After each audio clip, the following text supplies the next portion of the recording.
Welcome to our video on the top places to visit in Tenerife, the largest and most visited Canary Island.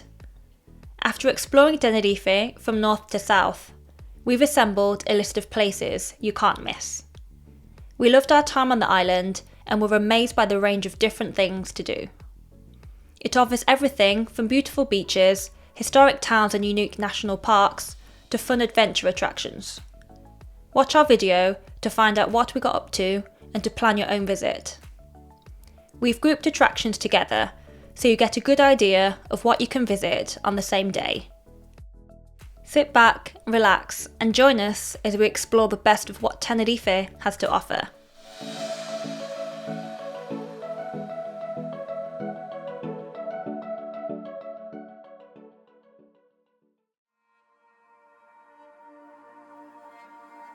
Teide National Park is a dramatic, volcanic heart of Tenerife and one of the most breathtaking landscapes in the Canary Islands. Centred round Mount Teide, Spain's highest peak, the park is home to lava rock formations, hiking trails, viewpoints, and other worldly landscapes. We spent our first day in Tenerife road tripping around Teide National Park, and it was a great introduction to the island. You can take a cable car up to the summit for a bird's eye view, or do what we did and simply drive, stopping off at trails and viewpoints. The park is completely free to visit if you have a hire car and don't want to ride the cable car.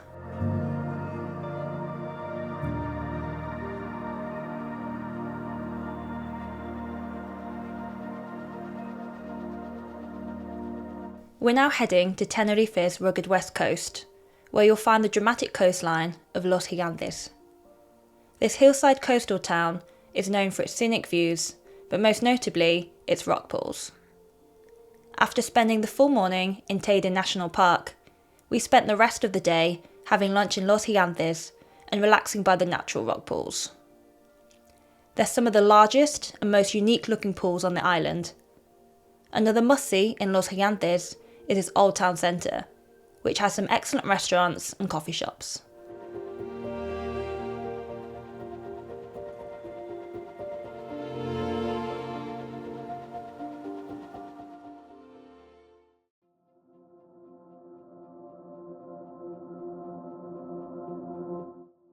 Masca is a place we'd heard of before visiting Tenerife.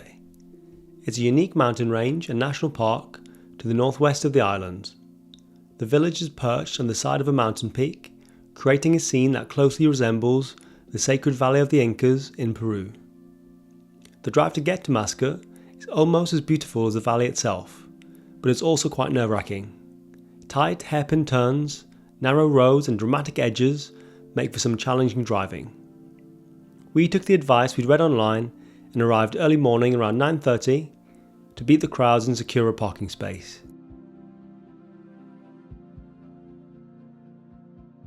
A northern town surrounded by stunning coastal scenery. It has a mountain backdrop with palm trees, a charming old town centre, and several natural rock pools. They're the perfect place to cool down in the hot sun and are completely free to visit. We enjoyed wandering around Garachico's colourful old town, marvelling at the old buildings and churches, and grabbing a drink in one of the seaside cafes. If it's a hot day, you can cool down in one of the natural pools, so be sure to bring a swimsuit. If you don't fancy swimming near the crashing waves, there's a large Lido swimming pool.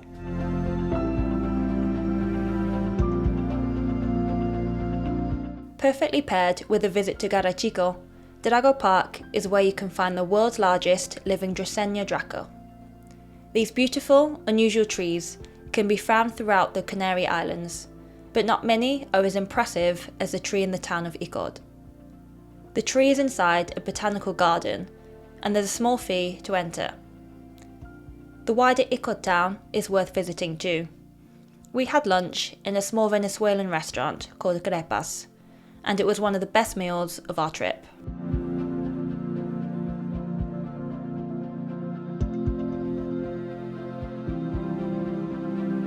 Mariposario Butterfly Park is another attraction in Icod. It's right next to the entrance to the botanical garden. This small, tropical greenhouse has over 800 butterflies across a variety of different species. Butterflies flutter around you as you walk, and may even use you as a perch. The Butterfly Park is no doubt a beautiful attraction, but we found the entrance fee of €10 per person to be a little expensive.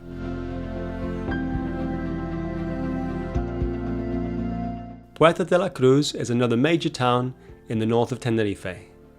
Whilst still a popular tourist spot, it feels much more local than the towns of the south of the island. It has a good combination of beaches, seaside walks, and a historic old town. There are also several shopping streets and malls for those that want some retail therapy. One of our favourite things about Puerto de la Cruz was its restaurants. Eating out here is authentic, affordable, and there are plenty of great options.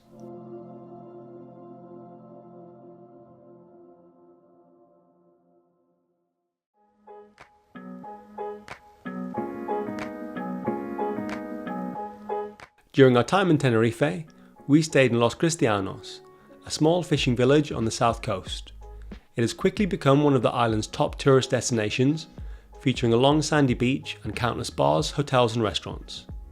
We spent our time in Los Cristianos, racking up our step count on the long seaside promenade, enjoying drinks with a view at all times of the day, and wandering around its old town streets and squares.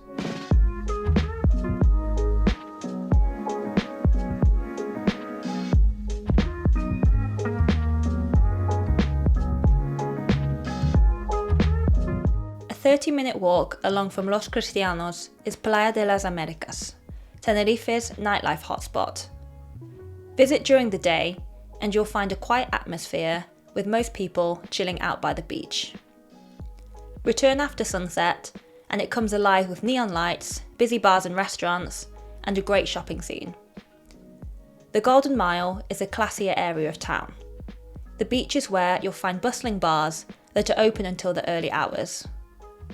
We found the sunsets on the Las Américas promenade to be some of the best in Tenerife.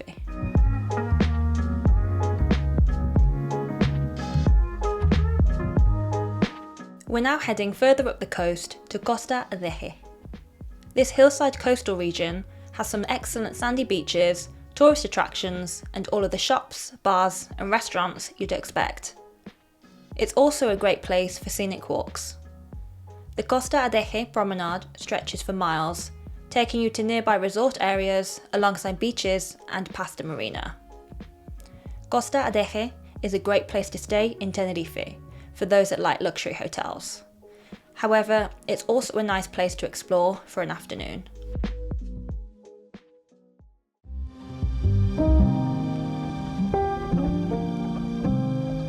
Playa del Duque is a small corner of the Costa Adeje area, and in our opinion, it's the most beautiful of all of Costa Adeje's beaches. Plush sun lounges, bohemian beach bars, and a luxury shopping mall set the scene for one of Tenerife's most exclusive places to live. Even if you aren't planning on living a life of luxury, you can visit Playa del Duque for the day to appreciate its beautiful beach cove.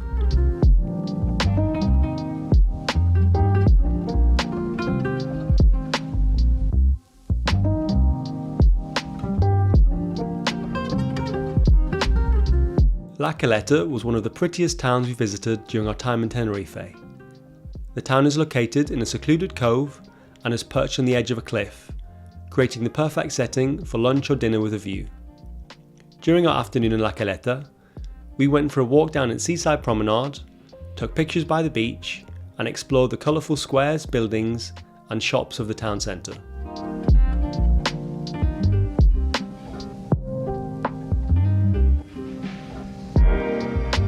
Anaga National Park proved to be one of the most unique places we visited. It's a protected mountain range in the northeast corner of the island, featuring a sprawling collection of cloud forests, mountain ravines, and an abundance of wildlife. The best way to explore is by car, and that's exactly what we did. We spent the morning driving around the winding roads and hairpin turns, stopping at viewpoints, hiking trails, and small mountain villages. If you don't want to hire a car, you can visit parts of the park on the local bus or join a guided tour.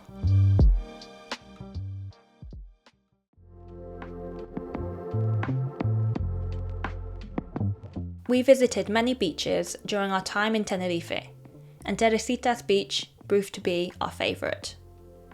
Due to its secluded location and 1.5 kilometre stretch of shoreline, it feels quieter and more peaceful than many other beaches. We recommend pairing your visit to the beach with a stop in the capital, Santa Cruz, or a road trip around Anaga National Park.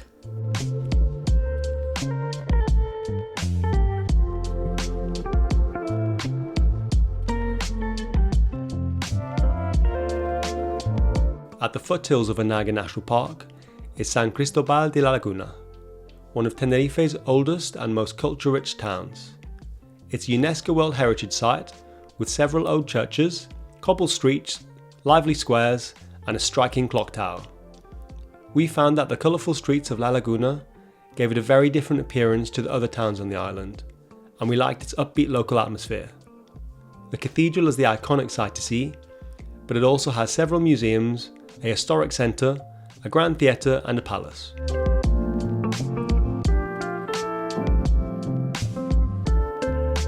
Next up is Tenerife's capital, Santa Cruz. It's a melting pot of tourists and locals with several sites, museums and exhibitions. There's a lot to see and do here, so we recommend allocating at least half a day for sightseeing.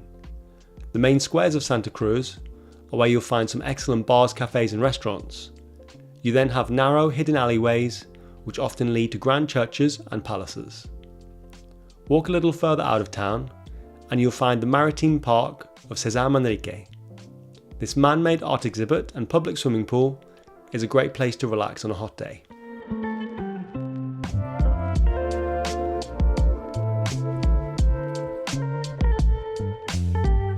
Another must-see in Santa Cruz is the African market.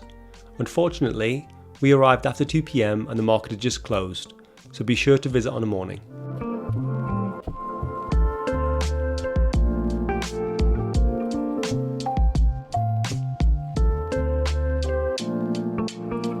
Another stop-off point after visiting Santa Cruz is the town of Candelaria, where you'll find the Basilica of the Our Lady of Candelaria, one of Tenerife's most important religious buildings.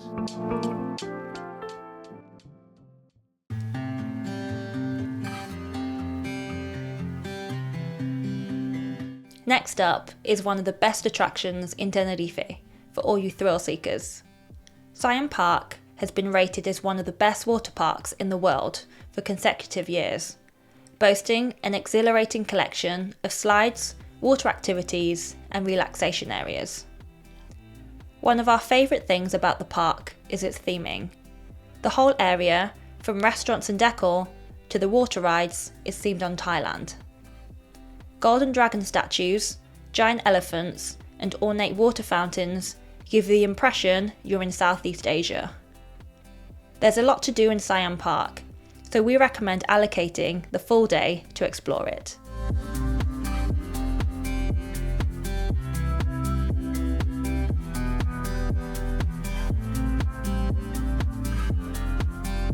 A short walk along the road from Siam Park, you'll find Siam Mall, a Thailand-themed shopping mall. Just like its neighbouring attraction, the ornate Thai statues, water features and colourful design of the mall make it much more than a place to shop. It has stores such as Zara, Mango, Pull & Bear and Levi's. There's also a spacious rooftop area with plenty of restaurants and cafe options. We recommend visiting Siam Mall on an evening after a day in the Siam Park.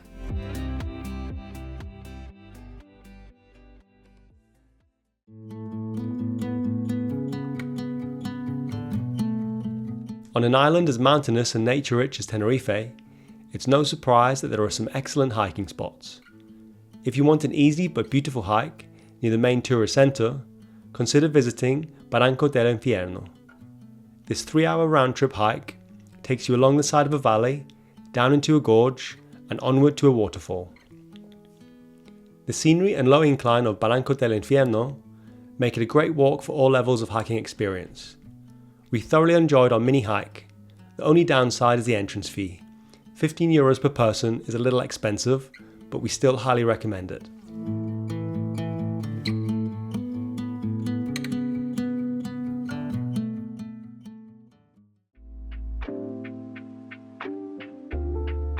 El Médano is a go-to spot for windsurfing in Tenerife. Every day, tourists and locals flock to the beaches of Médano to surf its waves and enjoy a laid-back seaside vibe. The centre of town has a main square and a quaint collection of shops, bars and restaurants. There's also a long promenade that leads to sand dunes and the main water sports beach. Whether you're surfing or just watching, we highly recommend spending a morning or afternoon in El Médano.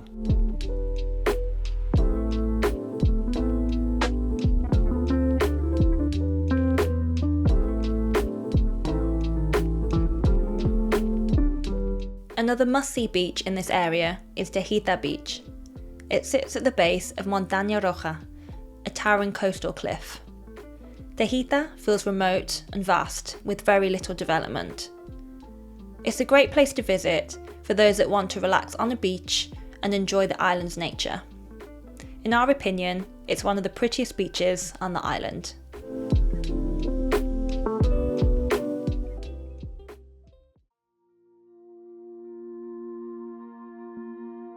Amarilla Beach is another beautiful coastal spot. It gets its name from its unique backdrop of yellow cliffs, which shine a bright yellow colour, particularly when it's sunny. Bathe on the rocks, take some cool photos on the beach, or join the locals for the top activity here, snorkeling.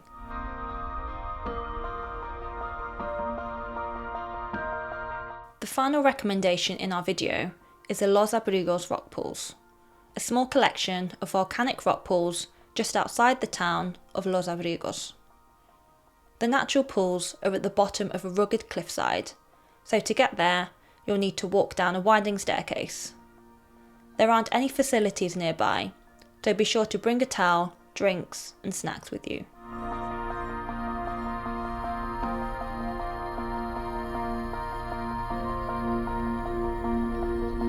During our time in Tenerife, we stayed in a private apartment rental in Los Cristianos, but also spent a few days in the Hard Rock Hotel in Costa Adeje. We really enjoyed our stay here and highly recommend it for those that are looking for an upbeat, luxury hotel with excellent facilities. It had a mixed crowd of all ages, some excellent swimming pool options, and good quality food and drinks. That brings us to the end of our guide on the top places to visit in Tenerife. There's plenty to see and do here, so be sure to put together a brief plan of action so you don't miss anything. If you liked our video, please give it a thumbs up and subscribe to our channel for more travel ideas. You may also want to check out the other Canary Island videos on our channel. Thanks for watching!